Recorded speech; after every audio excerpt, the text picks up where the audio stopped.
Nous nommons intellect cette indignation, bonne ou mauvaise des esprits,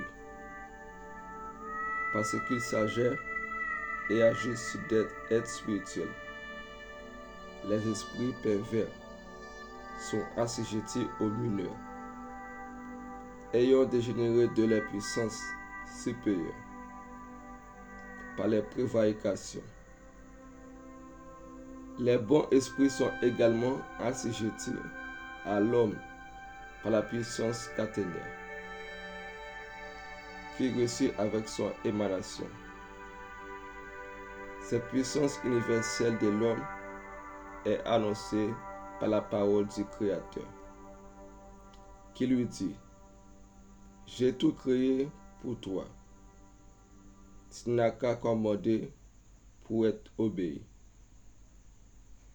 Il n'y a donc nulle distinction à faire de la suggestion, où le mineur tient les esprits bons avec celle où il tient les esprits mauvais.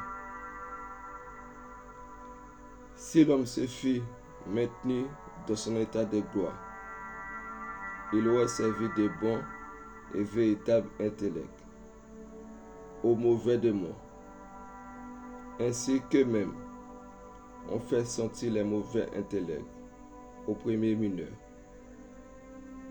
et qui les font journalement ressentir parmi nous, par la puissance des commandements qu'il avait sur eux.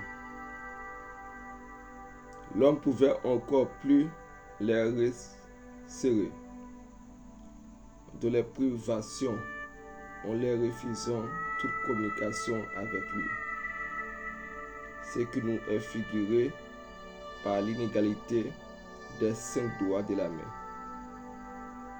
Dans le doigt médium figure l'âme, les pouces, l'esprit bon, et l'index, l'intellect bon. Les deux autres doigts figurent également l'esprit et l'intellect démoniaque. Nous comprendrons ici par cette figure que l'homme n'avait été émané que pour être toujours en aspect du mauvais. Démon, pour le contenir et le combattre. La puissance de l'homme était point supérieure à celle du démon, puisque cet homme joignait à la sienne celle de son compagnon et de son intellect, et que par ces moyens, il pouvait opposer 3 puissances spirituelles bonnes contre 2 faibles puissances démoniaques, ce qui aurait totalement subjugué les professeurs du mal et par conséquence détruit le mal même.